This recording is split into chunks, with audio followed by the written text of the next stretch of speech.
新任的文化部长李婉作家小耀今仔日立法院表示，讲文化币使用年纪会对16岁放零到13岁以上，拢有文化币通用。有立委质疑讲，这讲是压钱咧，也毋过部长是强调讲，放零是希望讲囡仔当量早来接触艺文。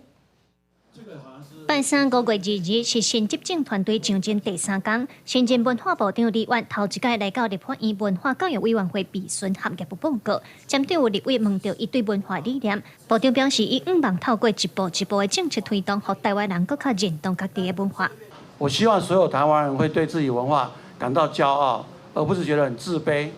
要去追求韩国、日本从外来的文化得到一种滋养。为着要让文化自细汉定根，新部长李婉所提出的第一项政策，就是把文化币的使用年纪对16岁放零到13岁，也让国民党立委积极讲实的压钱。部长表示，会安尼放零是希望让囡仔量早接触艺文。今年年底的总预算会送出来，明年会让我们审查。对，我希望如此，因为我算过一下，大概要增加大概50万人，然后大概6亿左右。我再一次强调，他不是傻逼，因为我觉得台湾的教育把小孩子当小孩子，从来没有把小孩子当大人，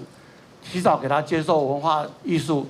这是台湾一直的问题。另外，针对台语的议题，进前文化部讲要伫2026年达成台语家庭5万户的目标。民进党立委也进一步问文化部敢有规划出母语家庭的推广计划。文化部表示，有在研究实践之法。他只有在家里讲，他能不能走到社区讲？我不晓得现在文化部有没有进一步的规划在这个部分。他们可以来跟文化部申请说，他要在他的社区里面推动10个或是15个家庭，他们要一起来共学的话，那这个部分我们会给他经费的资助。文化部指出，台语家庭的推动计划上紧会伫8月正式公告9月施行。伫咧推广台语的部分，新部长讲，伊对台语有正深的感情。针对民间关注敢要设立台语委员会的问题，伊嘛表示会认真研究。记者卢尚如、郑俊尧台北报道。